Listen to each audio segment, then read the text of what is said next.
எல்லா பேருக்கு happy holidays. Christmas வருது, நியூ இயர்ஸ் வருது. ஹாப்பி ஹாலிடே எல்லா பேருக்கு. ஓகே, மோஸ்ட் இம்பார்ட்டன்ட் இப்போ அப்டேட் கொடுக்குற. Last time one patient submit பண்ணிருக்காங்க, குளோக்கோமா பேஷண்ட் சப்மிட் பண்ணிருக்காங்க. அந்த டைம்ல we decided, we thought 100 people வருது.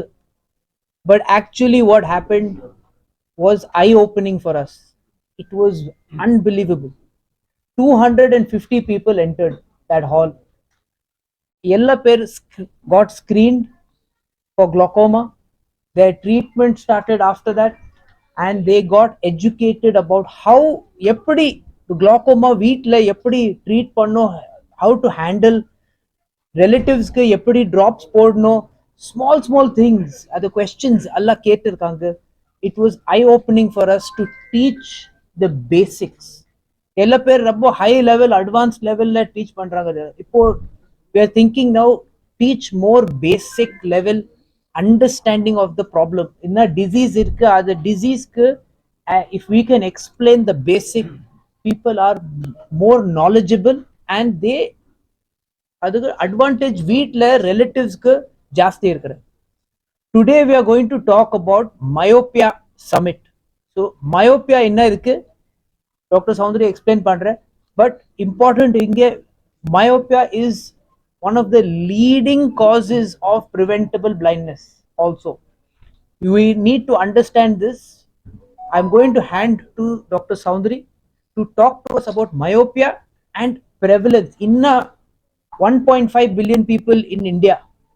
எவ்வளோ ஆள் மயோப்பியால இருக்கு டாக்டர் சௌந்தரி இப்போ எக்ஸ்பிளைன் பண்றாங்க. ஸோ மயோப்பியா அப்படிங்கிறது நம்ம கிட்ட பார்வை அப்படின்னு சொல்லுவோம். ஸோ கிட்ட இருக்கிறது தெரியும், தூரத்துல இருக்கிறது தெரியாது. ஸோ ஏன் இது மாதிரி வருது அப்படின்னா, அவங்க குழந்தைங்களோட ஐ பால் வந்து பெருசா இருக்கு. ஸோ அந்த light which has to focus ரெட்டினால போய் ஃபோக்கஸ் பண்ண வேண்டியது ரெட்டினால ஃபோக்கஸ் ஆகாம இருக்கிறதுனால அவங்களுக்கு தூரத்துல இருக்கிறது தெரிய மாட்டேங்குது. ஸோ இந்த மயோப்பியாவோட இன்சிடென்ஸ் அப்படின்னு பாத்தீங்கன்னா, இந்தியால நம்ம 1999ல 4% இருந்தது. இப்போ 2019ல திருப்பி சர்வே எடுத்தப்ப பாத்தீங்கன்னா 21%க்கு வந்தாச்சு. இந்த 21% இப்ப 2030ல 30% ஆகும் அப்படின்றாங்க. அண்ட் 2050ல பாத்தீங்கன்னா 48% மயோப்பியா வந்து இன்சிடென்ஸ் இருக்கிறதுக்கு பாசிபிலிட்டி ஜாஸ்தி அப்படின்றது சர்வே பண்ணிருக்காங்க. பாத்தீங்கன்னா இப்ப ஒரு ஸ்கூல்ல ஒரு முன்னாடி எல்லாம் பாத்தீங்கன்னா ஒரு குழந்தை கண்ணாடி போட்டிருப்பாங்க. இப்ப போய் பாத்தீங்கன்னா 100ல 20-30 சில்ட்ரன் ஆர் வேரிங் கிளாஸஸ். இந்த மயோப்பியாவோட இன்சிடென்ஸ் இன்க்ரீஸ் ஆக ஆக ஏன் இன்க்ரீஸ் ஆகுது அப்படின்னு பாத்தீங்கன்னா, நிறைய குழந்தைங்க சின்ன பிறந்ததுல இருந்தே மொபைல் போனோட தான் இருக்கிறாங்க. ஸோ சோறு ஊட்டுறதுக்குல இருந்து எல்லாத்துக்கும் வந்து மொபைல் போன் நம்ம யூஸ் பண்றோம். ஸோ அந்த நிறைய கிட்ட பார்வை ரொம்ப யூஸ் பண்றதுனால என்ன ஆகுதுன்னா இந்த மயோப்பியா இன்சிடென்ஸ் ஜாஸ்தி ஆகுது. இது மட்டும் இல்லாம குழந்தைங்களுக்கு சர்வே பண்றாங்க, டிஜிட்டல் நிறைய குழந்தைங்க யூஸ் பண்றப்போ 50 to 60% டிஜிட்டல் ஐ ஸ்ட்ரெயின் அப்படின்னு சொல்லுவோம். ஸோ ஐ ஸ்ட்ரெயின்னா என்ன ஆகும்னா, குழந்தைங்களுக்கு தலைவலிக்கிறது, கண்ணு எரிச்சலா இருக்கிறது, ட்ரைனஸ் வருது, இது எல்லாமே டிஜிட்டல் ஐ ஸ்ட்ரெயின் அப்படின்னு சொல்றது. ஸோ அப்ப வந்து குழந்தைங்கள்ல 50%க்கு டிஜிட்டல் ஐ ஸ்ட்ரெயினும் கிட்டத்தட்ட 21%க்கு மேல மயோப்பியா இருக்கிறதுனால இந்த மயோப்பியா சம்மிட் அப்படின்றது வந்து நம்ம பண்ணணும். அப்போ எல்லாருக்கும் ஒரு அவேர்னஸ் வரும். ஸோ சீக்கிரமா செக் பண்றதுல இருந்து மயோப்பியாவை வந்து ப்ரோக்ரஸ் ஆகாம ப்ரிவென்ட் பண்றதுக்கு என்னென்ன இது எல்லாத்தையும் பத்தி இந்த மயோப்பியா சம்மிட்ல பேச போறோம். Doctor Kaladevi will explain to us more on the myopia summit. வணக்கம் எல்லோருக்கும். நான் வந்து மயோப்பியாவோட கம்ப்ளைண்ட்ஸ் என்னென்ன, குழந்தைங்களுக்கு எப்படி கண்டுபிடிக்கலாம் அப்படின்றத நான் சொல்ல போறேன். பேசிக்கா ஒரு குழந்தை வீட்டுல ஒரு ஐய கான்ஸ்டன்டா ரப் பண்ணிக்கிட்டே இருக்கு, இல்ல எனக்கு தூரம் தெரியறது கொஞ்சம் பிளரியா தெரியற மாதிரி இருக்கு அப்படின்னாலும், இல்ல தலைவலி அடிக்கடி சாயங்கால நேரத்துல தலைவலின்னு சொல்ற குழந்தைங்க, அப்புறம் இச்சிங் சென்சேஷன், அப்புறம் பிளிங்கிங், ஃப்ரீக்வெண்ட் பிளிங்கிங், அதாவது கண்ணை இமைய மூடி மூடி மூடி திறந்துட்டே இருப்பாங்க. அந்த மாதிரி இருக்கிற இந்த குழந்தைங்களை எல்லாத்துக்குமே நீங்க மயோப்பியா இருக்கு அப்படின்றத நீங்க சஸ்பெக்ட் பண்ணலாம். ரெண்டாவது, நம்ம அப்பா அம்மா மட்டும்தான் குழந்தைங்களோட நிறைய நேரம் டைம் ஸ்பெண்ட் பண்ணுவாங்க. ஸோ அவங்க என்னென்ன நோட்டீஸ் பண்ணலாம்னா, குழந்தைங்க டிவி கிட்ட வாட்ச் பண்றாங்க. நம்ம ஒரு டிஸ்டன்ஸ்ல இருந்து வாட்ச் பண்ணுவோம், குழந்தைங்க கிட்ட போய் பார்க்கும். ஸோ அந்த மாதிரி கிட்ட போய் பாக்குற குழந்தைங்களுக்கு டெஃபினட்டா பவர் இருக்கு. அது மாதிரி ஸ்கூல்ல பின்னாடி ரோல உட்கார வச்சுட்டாங்களேன்னு கம்ப்ளைண்ட் வரும். மிஸ் வந்து என்ன பின்னாடி ரோல உட்கார வச்சுட்டாங்க, அப்ப பின்னாடி ரோல உட்கார்ந்தா போர்டு தெரியல, அதனால முன்னாடி ரோக்கு கொண்டு போறதுக்காக நம்ம கிட்ட பேரண்ட்ஸ் கிட்ட வந்து சொல்றாங்க. அந்த மாதிரி இருக்கிறப்ப அந்த குழந்தைக்கு கண்டிப்பா ஐ செக்அப் தேவைப்படுது. ரெண்டாவது, இந்த அகாடமிக் பெர்ஃபார்மன்ஸ், லைக் குழந்தைங்க நல்லா படிச்சுட்டு வரும், சடனா பாத்தீங்கன்னா அந்த படிப்பு வந்து ரொம்ப நார்மல் ஆகி ஃபெயில் ஆகுற நிலைமைக்கெல்லாம் போகும். அந்த மாதிரி சுச்சுவேஷன்லயும் பார்வை பவர் எப்படி இருக்குன்றத ஒன்ஸ் செக்அப் பண்றது ரொம்ப நல்லது. அண்ட் மயோபியா குழந்தைங்க எப்பயுமே கிட்ட ஒர்க்கை தான் விரும்பி பண்ணுங்க. அதாவது கிட்ட தானே நல்லா தெரியுது, ஸோ கிட்ட ஒர்க்கை தான் நல்லா விரும்பி பார்ப்பாங்க. அதனால மொபைல் ஆக்டிவிட்டி, வீடியோ கேம்ஸ், இது பாட்டு, புக்கு படிக்கிற ஆட்டிடியூட், இதெல்லாமே நிறைய பண்ற குழந்தைங்களுக்கு ஒரு வாட்டி செக்அப் கூட்டிட்டு வந்தீங்கன்னா அந்த பவர் இருக்கா இல்லையான்றது தெரிய வரும். அண்ட் சடன் டிக்ரீஸ், ஸ்போர்ட்ஸ்ல சுத்தமா இன்ட்ரெஸ்ட் இருக்காது, ஏன்னா டிஸ்டன்ட் விஷன், ஸ்போர்ட்ஸ் வந்து பால் வந்து பிடிக்கிறது எல்லாமே டிஸ்டன்ட் விஷன். ஸோ ஸ்போர்ட்ஸ் இன்ட்ரெஸ்ட்ல வந்து புவர் பெர்ஃபார்மன்ஸ் இருக்கிறவங்க, it is a clue to identify whether myopia is there. So இந்த மாதிரி எதுவா இருந்தாலுமே மயோபியா இருக்கா இல்லையான்றத நீங்க கணிப்பிக்கலாம். ரெண்டாவது, ஒரு போர்டு, லைக் ஒரு வெஹிக்கல்ல போயிட்டே இருக்கீங்கன்னு வச்சுக்கோங்க, ஒரு நம்ம ஓட்டிட்டு போறப்ப முன்னாடி நம்ம போற வெஹிக்கலோட நம்பர் எந்த டிஸ்டன்ஸ்ல அந்த பாப்பா படிக்குது, கிட்ட டிஸ்டன்ஸ்ல படிக்குதா இல்ல ரொம்ப தூரத்துல இருந்தே தெரியுதா, கிட்ட டிஸ்டன்ஸ் ரொம்ப கிட்ட வந்தாதான் நம்பர் தெரியுதுன்னா ரொம்ப அப்ப பவர் இருக்குன்றது அர்த்தம். ஸோ இந்த மாதிரி குழந்தைங்களெல்லாம் பக்கத்துல கண்ணாடி கடைக்கு கூட்டிட்டு போய் கண்ணை மெஷர் பண்ணி பார்வை பார்க்கறது ரொம்ப ரொம்ப தப்பு.